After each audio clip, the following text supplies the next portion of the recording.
And now tonight, we are so thrilled to welcome Melissa Cole, class of 2002, who is currently regional manager for Fetzer Vineyards, representing the New York Downstate Territory. She is a proven leader with more than 17 years of success in developing, building, and achieving sales goals for key brands in a highly competitive wine and spirit industry. Additionally, Melissa is a certified specialist of spirits recognized by the Society of Wine Educators and has achieved a level 2 in the Wine, Spirit, and Education Trust. And Simone Ventura, class of 2002, who spent the first 8 years of her career, like many Bentley alumni do, in class accounting and finance. Since joining Bacardi USA in 2010, she has held multiple roles before becoming customer solutions manager for the entire on-premise organization. She uses consumer, category, and menu insights along with the sales analytics to give well-rounded recommendations both internally and externally. So we are so pleased to have these alumni join us this evening to discuss holiday wine and spirits. Thank you both for joining us. And Melissa, why don't you kick us off and tell us a little bit more about Fetzer Vineyards?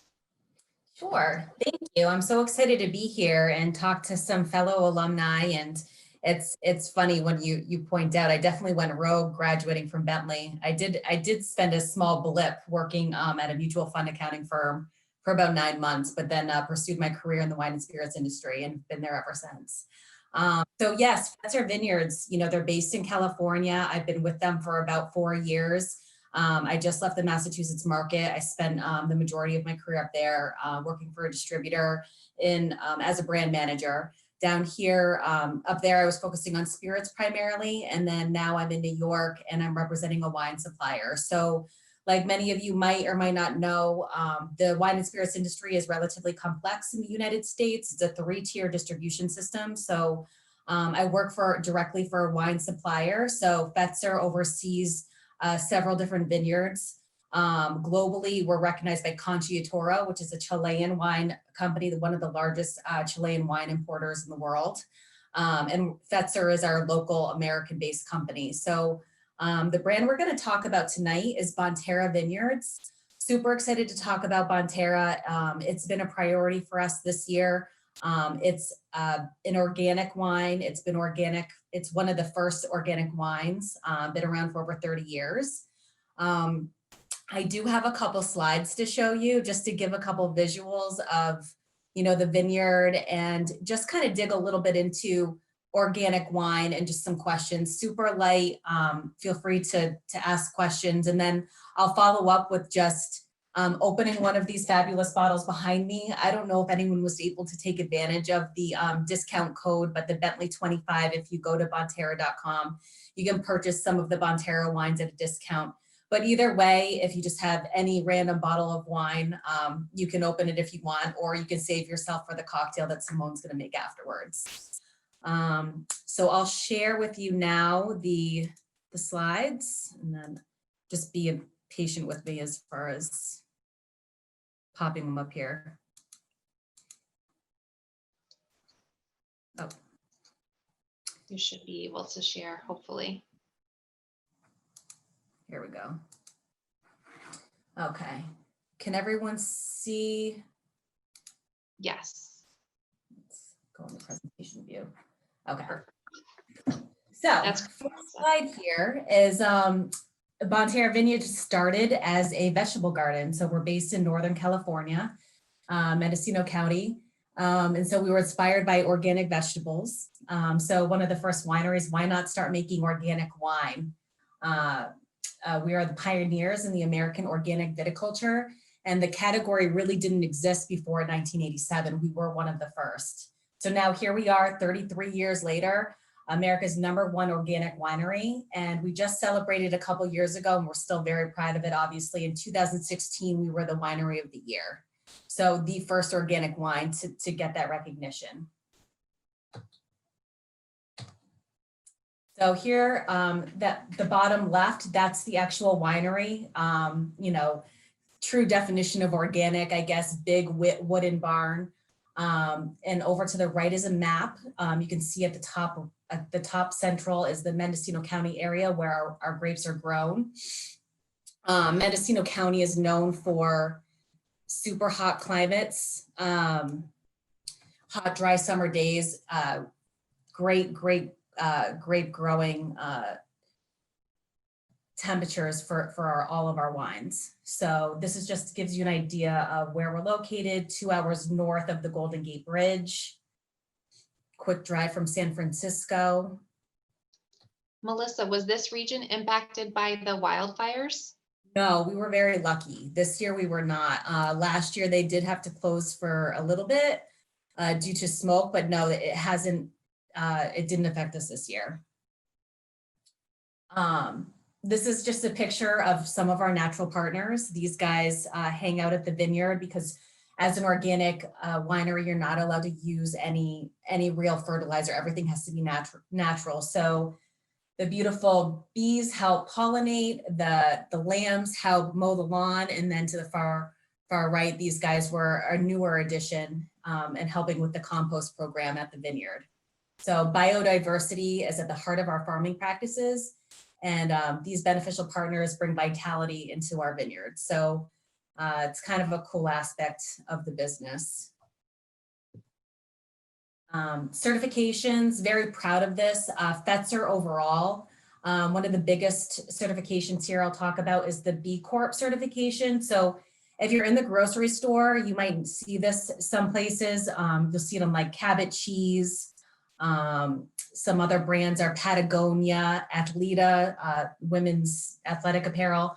So basically this certification is for profit companies, and they get certified to really be, try to help the environment out. They're sustainable, everything is eco-friendly. They're really, number one priority is keeping their environmental performance at the forefront.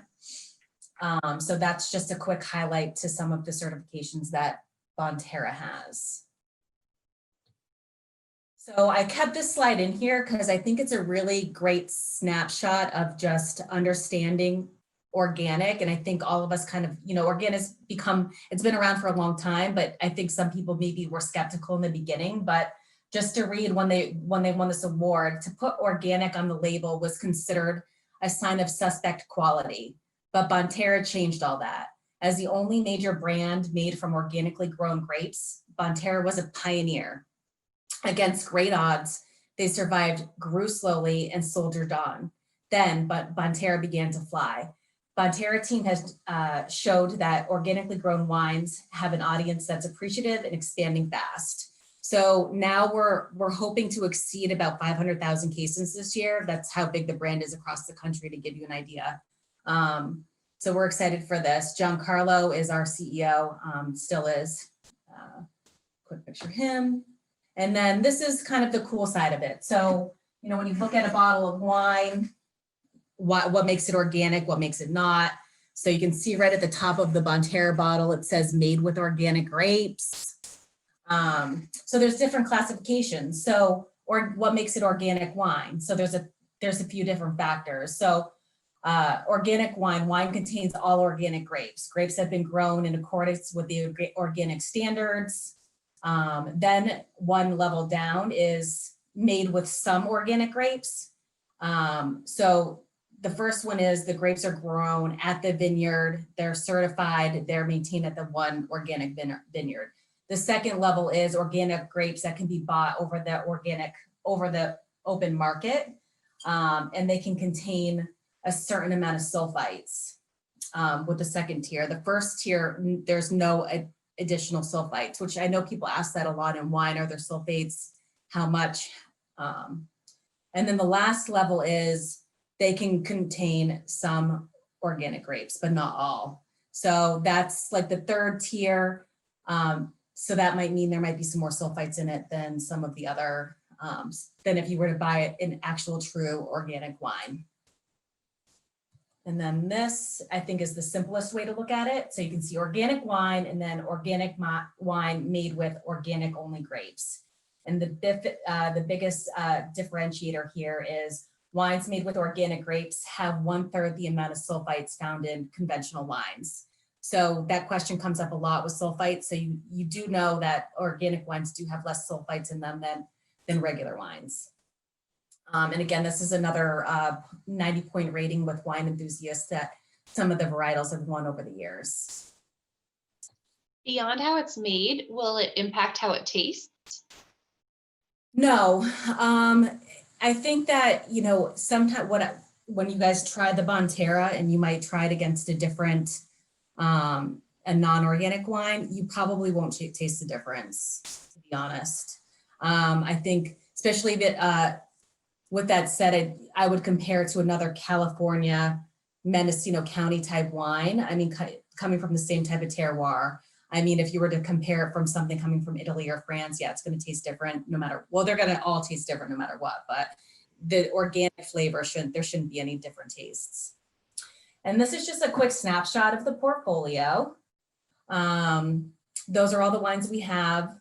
And then I also threw up a quick picture of the cans, and I have one here because these are available too. So it's not necessarily can season, but hopefully when we get out and about again on the beach, you can just crack open one of these and it's exactly the same wine that's in the bottles. So that is it for my presentation. And now, did I stop presenting? Oh no, I didn't. You're still sharing. Yeah, there you go. So now on to the fun part. I'm just gonna open the Merlot. I feel like it's red wine season. It's a snowy day for most of us. Merlot, because I feel like it's underappreciated sometimes to, you know, our big friend Cabernet. Everyone usually likes a Cabernet over a Merlot, but what's nice about a Merlot is it's so easy drinking. Similar to a Cab, it's big, bold, bright red, but a little less tannin and it might be a little less dry. So if anyone's new to opening a bottle of wine, you might be laughing at me. If you were to open it in front of people like you're at a restaurant, I just have a regular wine opener. These are what all of the, they would use at a restaurant. Is just, it's got the 3 parts to it and then it has the little knife on top. So the proper way to do it is you face the label out when you're opening it in front of company or at a table, kind of on an angle like I am. And then you just tear off the top of the tinfoil cover for the wine cork. Then once you have that off, some of you might be laughing like you do this every night, so I won't go too slow. This is the professional way. Yeah. And Melissa, is the wine available in Maine or New Hampshire? Yes, absolutely. Yeah. And we can send out the link in the chat. I'm curious if anyone used the Bentley code. Put it in the chat if you ordered some wine from Bonterra using our special code. Our wine came today, and it came surprisingly quickly here in Massachusetts. They're really great, and it's super personal. Like I extended the offer to some of our other fellow alumni, and I had friends who took advantage of it, and they're really accommodating depending on the state you're in. Sometimes you have to sign for it. Sometimes they'll just leave it. Luckily with COVID, they've laxed those laws a lot. So they'll leave it a lot more with not requiring a signature. But I guess they're pretty fast and they'll work with you too. If you're not going to be around, they'll hold it back. But yeah, most of the wines are available. So this is the Merlot, and I'll take the cork out. Oh no, we had someone who tried to use the code, but they don't ship to Rhode Island, apparently. Really? I'm sorry. I'll have to send you some on the sly, Casey. I know they ship. I don't know why they wouldn't ship to Rhode Island, because I know they ship to Massachusetts, New York, because some states, I mean, every state is different. Usually you can get wine shipped, but you might not be able to get spirits shipped. Someone found it in a New Hampshire liquor store. That's good. Yeah. We'll send out the code again too, everyone. So don't worry, you'll have a couple more days to use it and get. Whole Foods has Bonterra. So if you have a Whole Foods near you, Wegmans, I'm just thinking not as many chains in the New England area, but those are a couple that will carry it. So when tasting wine, you want a clean glass. You want proper lighting. Your first sip, you just pour a little bit in. And basically this is the simplified version of what all the fancy people do when you go out, but you look at the color, you kind of assess, what color it is. It could be a light pinkish red to a dark purpley hue. This is kind of in the middle. It's got a ruby red color to it. You can hold it up in the light if you want. Next, you would nose it. Just take a nice little sniff, and it's really up to you. Like I can tell you what smells might come out of it, but it's really what you think. Like you could smell raspberry, you could smell plum, fig. Sometimes red wines are known for like a dry, leathery smell. This does not have that. It's much more vibrant for Merlot. It's fresh, light, and fruity, but it'll be dry on the nose. So then from here, you just take a sip. And then if you were doing like a true taste, yes, you could spit it out if you wanted to, but honestly, not necessary. So if anyone else is drinking their wine right now, cheers. Happy holidays. I think that's it. Does anyone have any questions? What about pairing? You know, the old school rule of thumb is that you can't have red wine with fish, or, you know, some of those perhaps older thoughts on wine. Yeah, I think that, you know, now it's like there's so many different offerings, right? People are drinking rosé year round, white wines, there's so many different types. I mean, it really comes down to what you're eating. And, you know, if you're eating like a big juicy steak, you might want like a drier, big, bold red wine to go with it. But if you're eating a fish, I mean, a Merlot would be nice with that. It's not super overpowering. You might want to go a little bit lighter, maybe a Pinot Noir, or a white would be great too. You know, a Chardonnay this time of year is delicious. Another thing to note about the Bonterra Chardonnay specifically is, you know, sometimes California Chards get known to be buttery and oaky, like overly buttery and oaky, like a Kendall Jackson. This is not like that. I've turned a lot of people on by trying this and the Sauvignon Blanc, actually. It's just like a little bit lighter, a little bit mellower. So don't always turn your nose to like a Chardonnay because you're thinking it's going to be that big, oaky, buttery taste. There's a chance that it might not be. Like this is definitely an option for you. Also, French Chardonnays are not as oaky or buttery as some California ones are as well. And the canned wines, do they taste like a bottled wine? I mean, we know that they're trendy, but do they taste the same as if you were to drink it from a bottle? They're all a little bit different. I can speak for ours. You know, ours came out that we kicked them off a year ago. So they were one of the newer-ish ones. Now everyone has a canned wine. What they do is when you open it, you'll get a shot of CO2, but it's still a flat wine. So basically you open it, and if you're going to drink it out of the can, you can let it settle for like 30 seconds. But no, it should taste exactly like the bottled wine does. Great. We had another question come in. What's the difference between organically farmed and biodynamically farmed? Both are offered through Bonterra, it appears. Yes. So great question. So organically farmed, biodynamics follow all of the same processes that an organic wine does, but it goes a step further. Like as far as it doesn't, they don't allow you to, you can't use any fertilizer.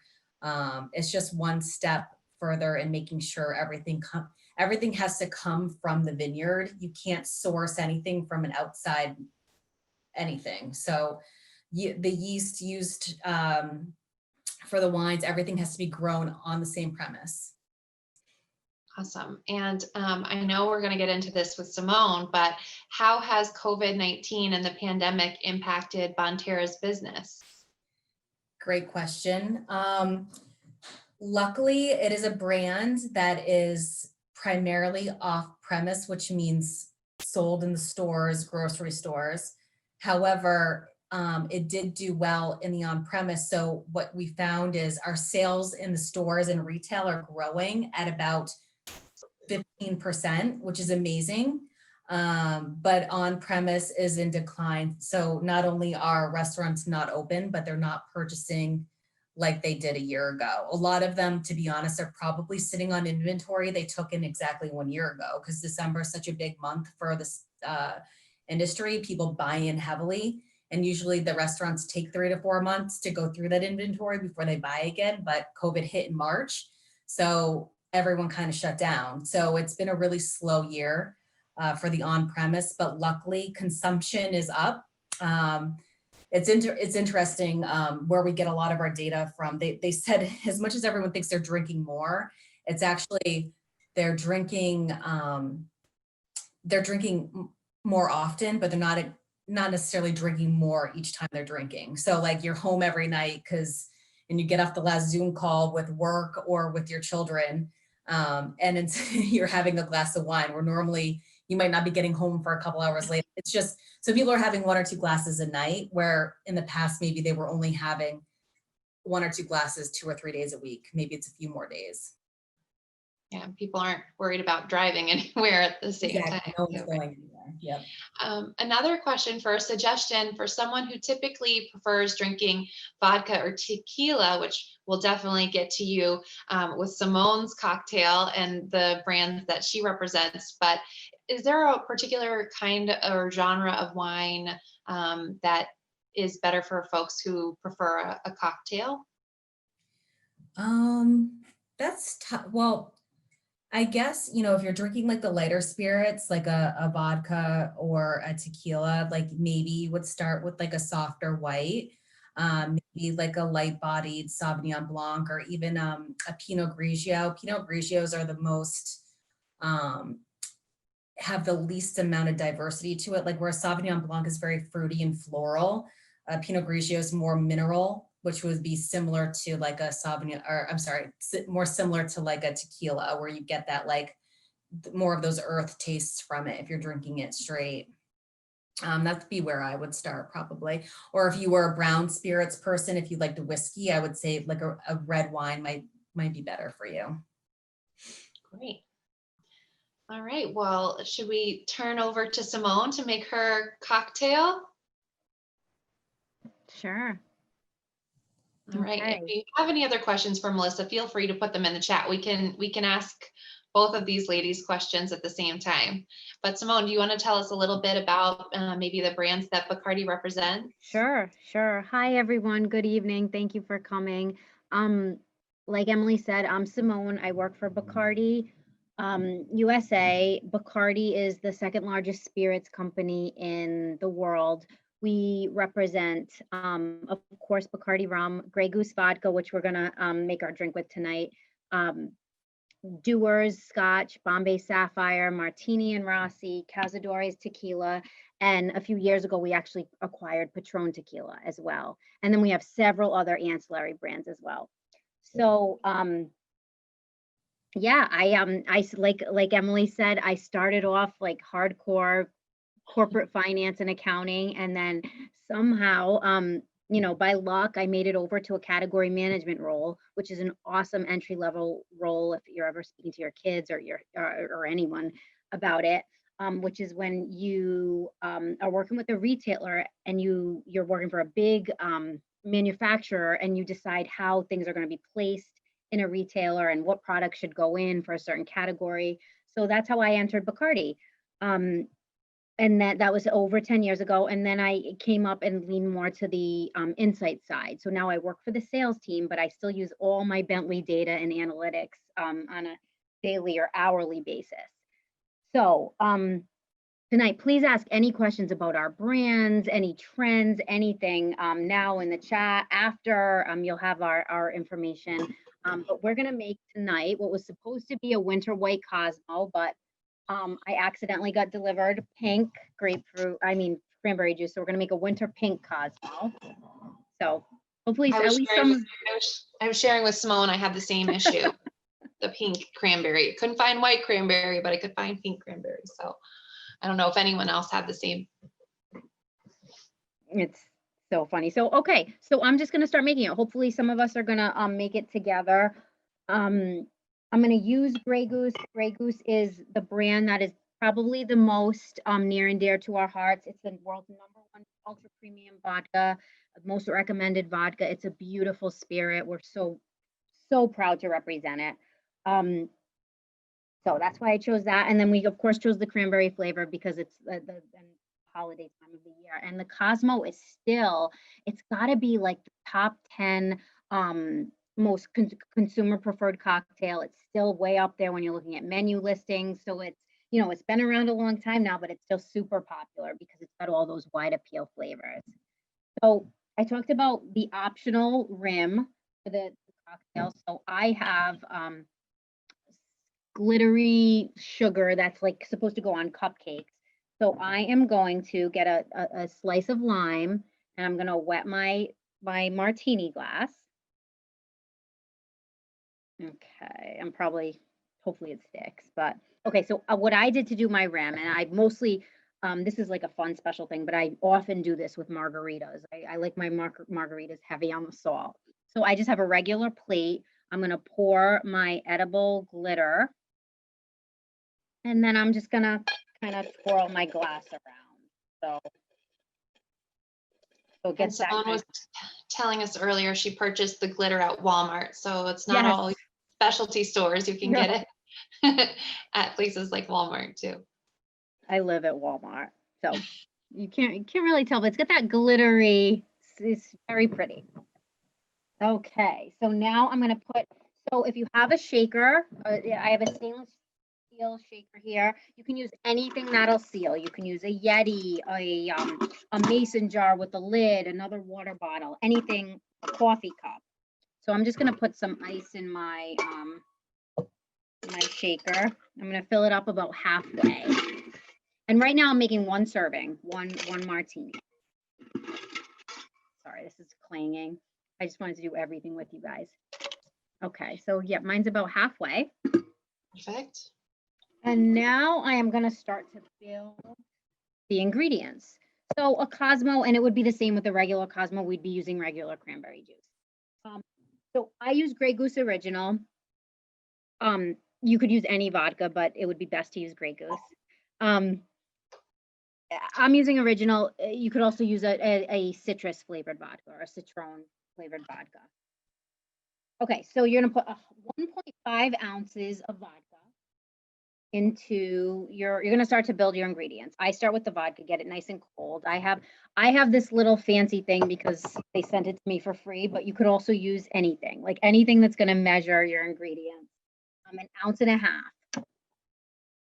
So an ounce is about, I mean, I'm sure you're using ounces, but an ounce is 30 milliliters, so 45 milliliters. Okay, that was kind of a heavy pour. Okay, so then I'm going to use the citrus liqueur. So like I said, we purchased Patron. Patron, it's kind of little known. Patron makes what they did to build a perfect margarita, they made their own citrus liqueur because, of course, a citrus liqueur goes in a margarita. It's amazing. It's super cheap. So this is what you'd use in place of like a Cointreau or a Grand Marnier or a triple sec. And it is so good. It's really good. We tried it too, Simone. Good. Thank you. If you missed that, that was an ounce and a half of vodka, or, you know, if you're staying home, you can, but that's the official recipe. We got a question. Yes, and yeah, it could really be anything. But okay, now I'm going to do a half an ounce of the Patron. You could even pour this a little heavier, depending. This is less vodka. This is actually it's not that much less. This is 35% ABV, alcohol by volume. The vodka is 40% ABV. So okay, I'm going to pour about. Now I'm going to do a half ounce or 15 milliliters. Okay, build that in, let it get nice and cold. And then, guys, I had every intention to cut up lime and juice it, but I'm like, I'm gonna mess that up. So that would probably be that would make the cocktail taste the best. But second best is gonna be the 100% lime juice that comes already done for you. So I don't know. Melissa opened a whole bottle of wine on our Zoom, and we're getting the bottled lime juice. I know. Figures. Okay. So this is going to be an ounce of lime juice. Okay, so an ounce or 30 mLs.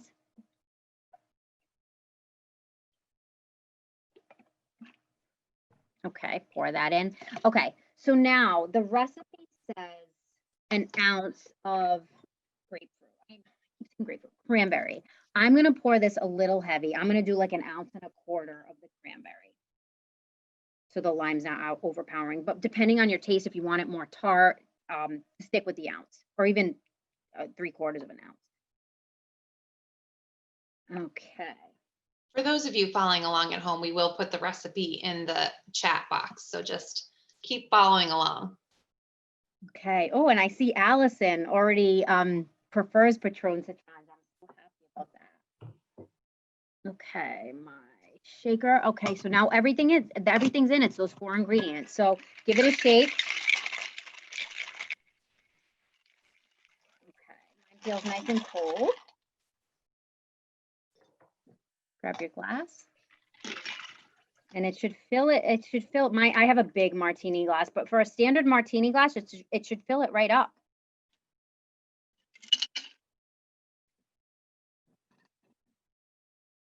And then I talked about some festive optional garnishes. I got some fresh cranberries. You could either float them in. I had a fancy Grey Goose pick, so I stuck 3 of them. And so I'll put that right in and try it. That's good. Very festive. Okay, Cheers, so Simone. cheers, guys. Yeah, I drank mine. Cheers. Yeah, good. Cheers. Okay, so that was, if anyone has any questions on the drink, any other cocktails, any sort of insights, data, you want to talk more about what's been going on with COVID, Yeah, anything at all.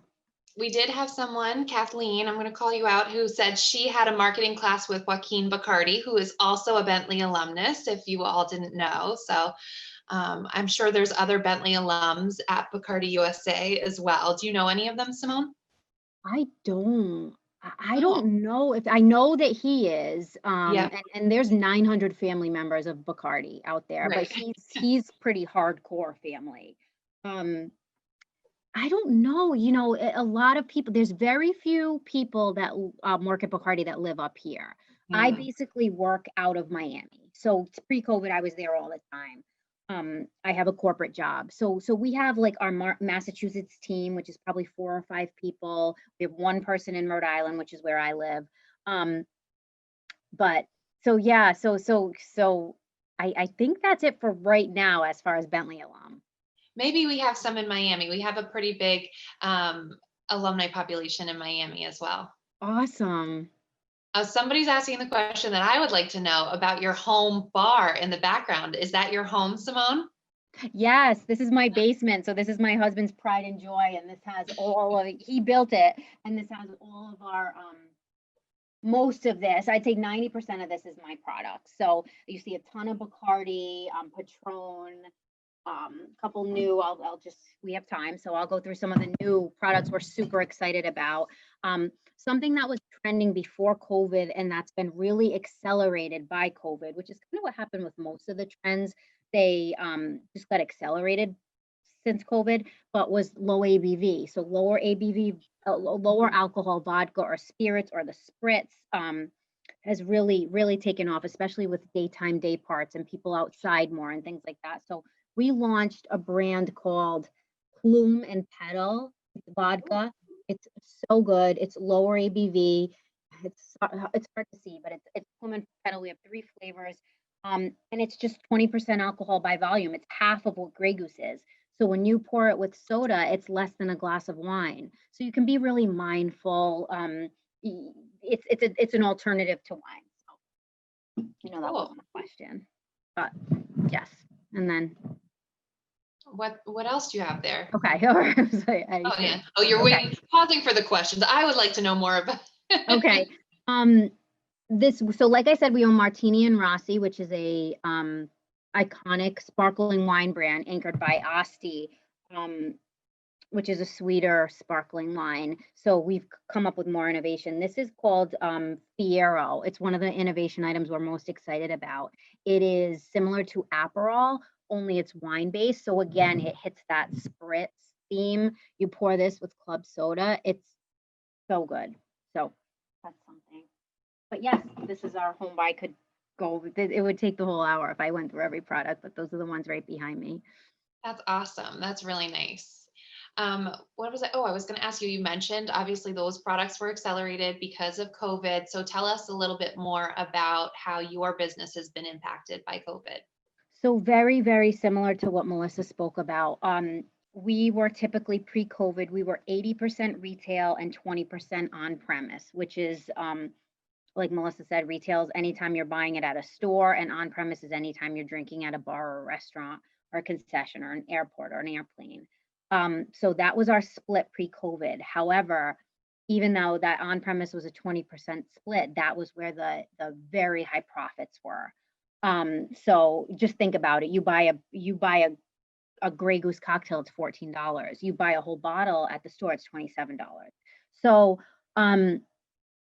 retail, same as Melissa, we're up 15 to 20% consistently. People have been drinking, we've grown share, our brands are doing great, but on premise, we're down about 70%. So if you do the math, which you Bentley people probably can do it way quicker than me, we're up, we're about even or a little bit up, but that profit is still what's struggling. And most importantly, our partners, our restaurateurs and our bartenders and our bar owners, it's been decimated. So it's we're all hopeful that this is where we have the light at the end of the tunnel right now. Well, I hope so too. It seems promising. So let's hope for the best for all Great. those restaurants and clubs and bars, certainly here in Massachusetts. We do have a question about if you purchased cherry Grey Goose accidentally instead of the traditional Grey Goose, do you have cocktail suggestions to use with cherry Grey Goose? That is my favorite brand. I mean, my favorite flavor varietal, and I'm glad you got it because it's being discontinued. I usually drink it with soda, but if it's okay, I'd love to follow up with some recipes from our mixologist. Oh yeah. Well, fortunately, the person that asked that question works for Bentley. So Oh, your awesome. friend Carmen, who you guys both know, so she's the one that asked that Carmen. question. So you already have her email. You can follow up with her. But Awesome. if anyone else is interested in cherry vodka cocktails, send us a note and we'll make sure to pass along Simone's recommendations. And it's good. It's called Grey Goose Cherry Noir. It's not a sweet, sticky sweet cherry. It's a black cherry. So as I think through it more, maybe even go on like an espresso martini or something like rich. But I'll talk to the real experts and I'll get some recipes. But it is really good. So that was a good grab. The next question is back to kind of dining, and cocktail drinking has changed a little bit with people not going out as much. So do you have recommendations of what products everyone should have in their home bar for cocktails, or like a basic, what should you have in your bar, Yep. So I would say the most vodka and whiskey are the most important. So always have Grey Goose, have like a bourbon, or another kind of like premium or semi-premium whiskey, tequila. Know how to make a good margarita. I actually, even working for Bacardi for 10 years, I just started within the last year making my own margaritas, and it's so good. I'm making it with all like the fresh ingredients, the lime, well, not this, but the real lime, and all the ingredients. So tequila and most of us use the Blanco or the silver tequila, but what's gotten more popular over the last several years and what we see continuing is the aged tequilas. They have those nuances and you can make a margarita with it. You can sip it. They're so delicious. So think about that. And something else I will say is don't forget about rum. It has been a bit forgotten about with the bourbon boom of the last 10 to 12 years, but rum makes a great cocktail. A handshaken daiquiri is amazing. Like almost like a margarita. I mean, not that far off. It makes fun tiki drinks. Learn how to make a quick pina colada or something like that. So a white rum, a Bacardi Superior, something like that. I'm probably missing a million things. While we can't travel, we can use these drinks to transport ourselves in our minds. Yes, and that's kind of when we're going in to sell in like a tiki drink or a rum drink, like travel's not coming back anytime soon. So especially international. There is some leisure domestic travel happening right now, but that's like we can bring Hawaii to them or something to that effect. Melissa, I'm probably missing a million things for the home bar. No, I was just gonna emphasize like have the big spirits like the rum, the vodka. I would say rum, vodka, whiskey, gin.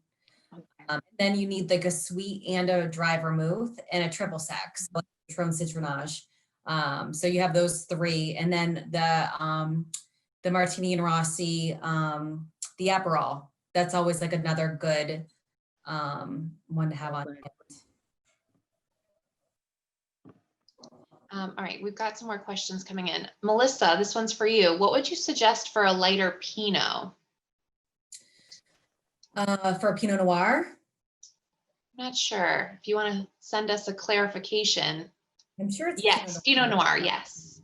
I mean, they're all the grape itself in any Pinot Noir that you get is going to be a lighter bodied.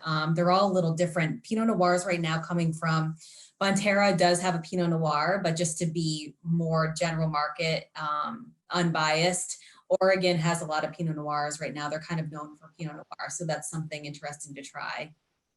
You know, I really like the rosé with the Pinot Noir grape that come out of Oregon. Those are really nice. Yeah. So that's my personal, I'm not an expert, but all right. There's such a price difference among bourbons. What should we look for when buying, and what do you recommend? Melissa, I don't want to put you on the spot, but I almost feel like you can answer that better than me. What was the question again? It was a price point on bourbon? Yeah, it was like, since there's such a wide range of price points for bourbons, what should you be looking for? And do you have any brands that you would recommend? So bourbon in general can come from anywhere in North America. Like a lot of people think it has to come from Kentucky, but it can really come from any state in the country. Four Roses is inexpensive and delicious. Other Blanton's, that's more higher end. I usually, you know, what I think someone mentioned, they go to the New Hampshire liquor store, and I'm definitely guilty of that. Sometimes I go in and try something new because, you know, there's just so many good ones out there right now. I mean, I wouldn't say like I have one favorite. But I think that, yeah, they're all a little bit different, but I would start on like the $35 to $45 range. It's usually like the average price for like a decent bourbon. Yeah. If you like it, you can start trying more higher end ones.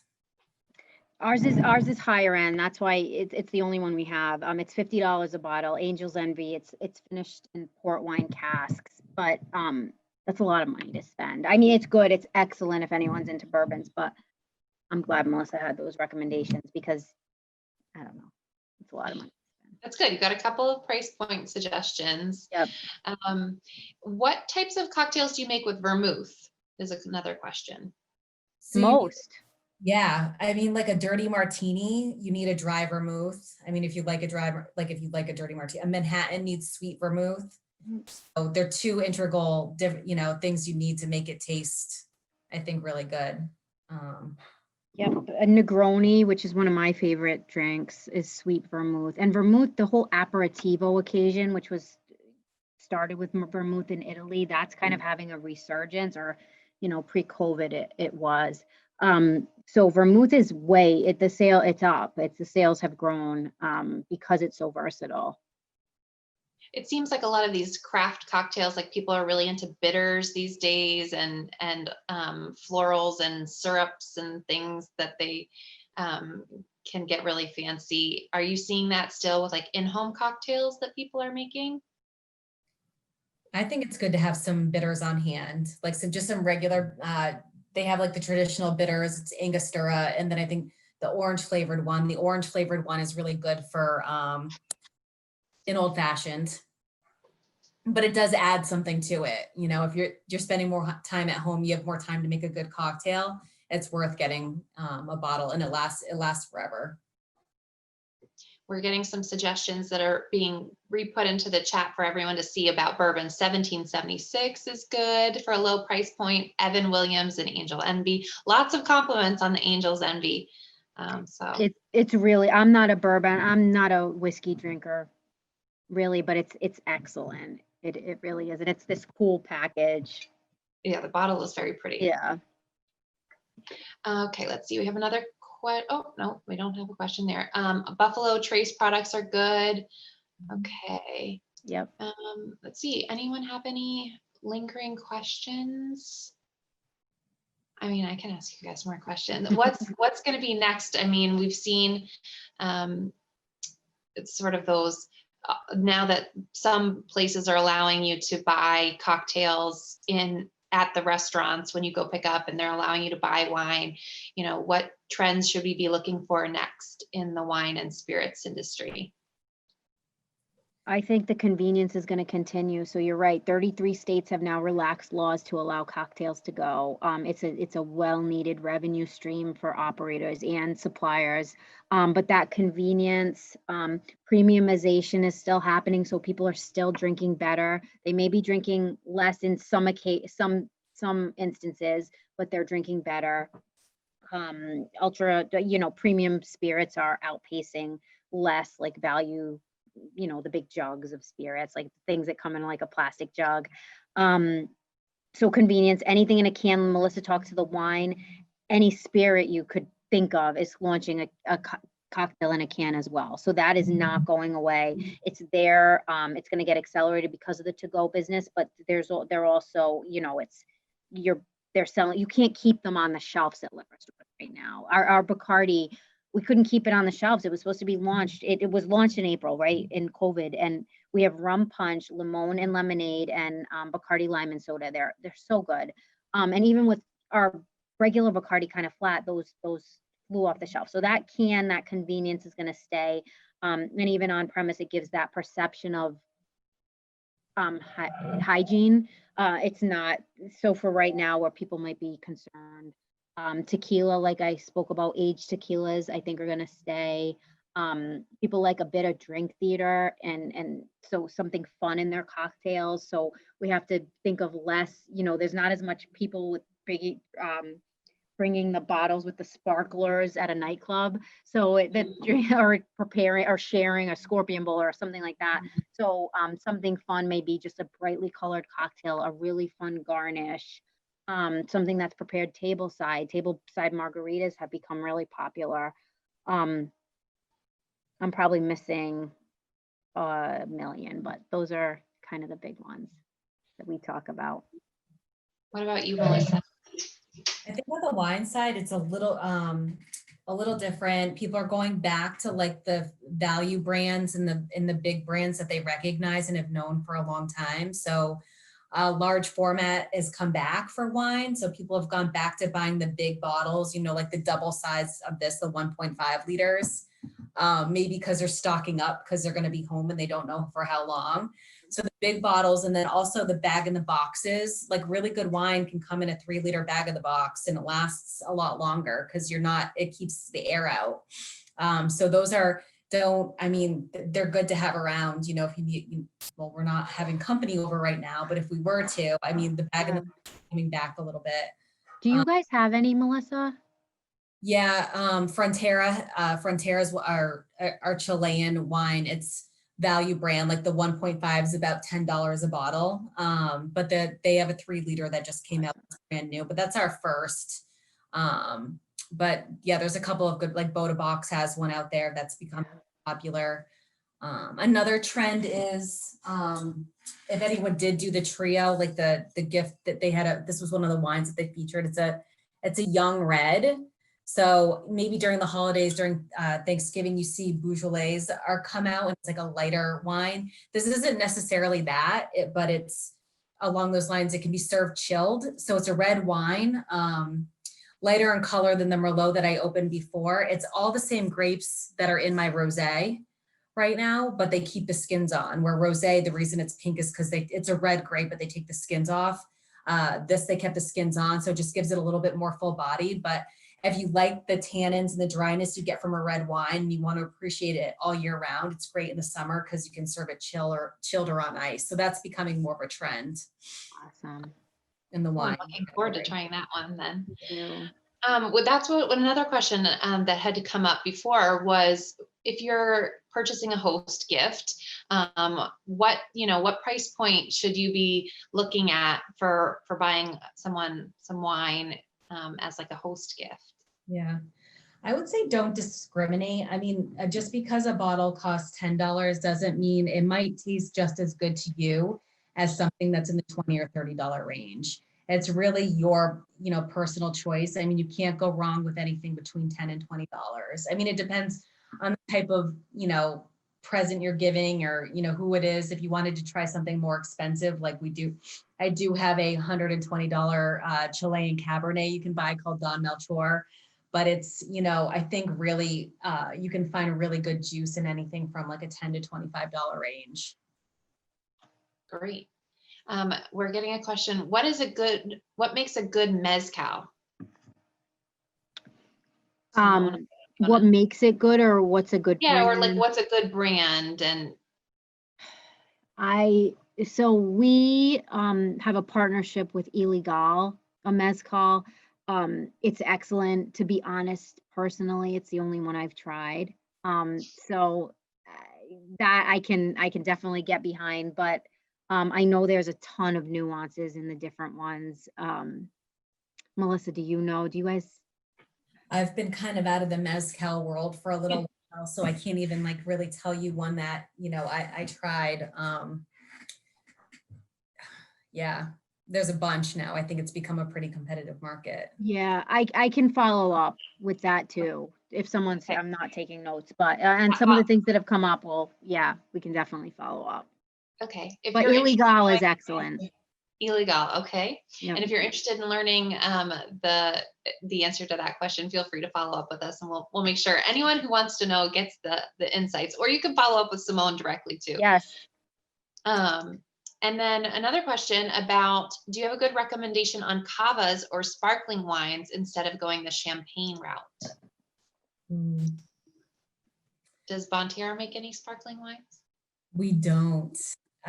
So I'm a little out of the sparkling wine market right now, but there's so many. I mean, everyone's coming out with a sparkling, some, even in the cans. I don't have one that I could recommend right now. We made, the only wine we have is sparkling. Prosecco is still hot. So Prosecco is amazing, and especially for the price. Like I said, we represent Martini and Rossi. Prosecco is excellent. It's like $12. Sparkling rosé has been lifted up with the rest of the rosé category, and if you can get a nice dry one, it's really good. So so those are our brands. I mean, for affordability. Oh, what's the blue one? The aqua blue Prosecco from Gallo. Now I'm not going to be able to. La Marca. That is, I gotta say, it's a competitor, but it's really good for the price. La Marca, Chandon's been around forever. Yeah. Prosecco. I've been to their vineyards. It's delicious and it's affordable. And what about spiked seltzers? Are they here to stay, or do you think we'll see them head on out? I don't think they're going anywhere anytime soon. Agree. They're Especially keeping when the beer.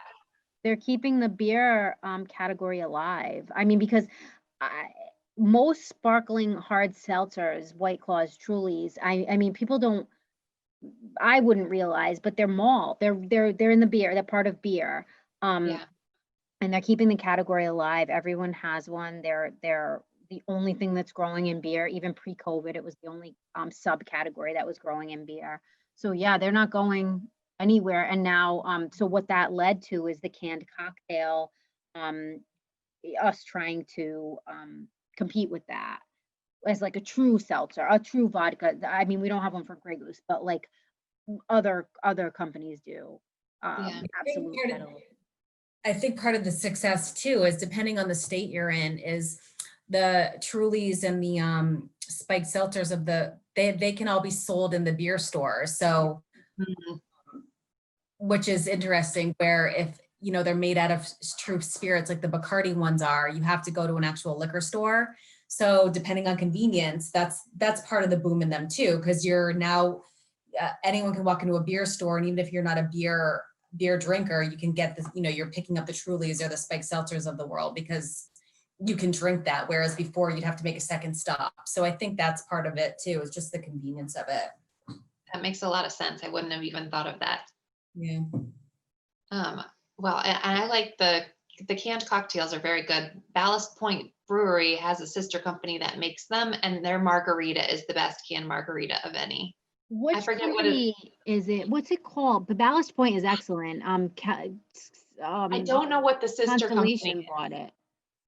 but it's really good. I bet. Yeah, some of them are really good. Yeah. So yeah, right, not going away, I don't think either. Any last thoughts, Melissa and Simone, before we wrap up for the evening and everyone can go enjoy their wine and their cocktails? No, I think drink up, enjoy the holidays, and if you can, support your local restaurants and bars. I mean, if I understand you don't want to go out, but you could still get out and still get gift cards to use when, you know, everything gets more back to normal. I mean, it's just, there's such a important part of our culture. You know, I don't want to see them all go away. So support them if you can. So true. I wholeheartedly agree. And the theme of me and Melissa, we did a student event too, is the world is your oyster for your children or you know, yourselves. Like, you can go into any career. So here we are, we're working for big wine and spirits companies. So definitely reach out to us if you have any questions or how we got on this path. Awesome. Bethany found the name of that margarita. It's Cutwater Spirits is the name of it. I know Cutwater very well. We compete against them. They're amazing. Sorry to mention amazing. No, they're amazing. Some restaurants even have them. Thank you, both of you, very, very much for giving us your time this evening. We're so appreciative of your knowledge and just being with us and sharing with the Bentley community. Thank you all for joining us this evening, and happy holidays. Cheers. Enjoy. Cheers. Have a good night. Thank you. Bye, everyone. Thanks for having us.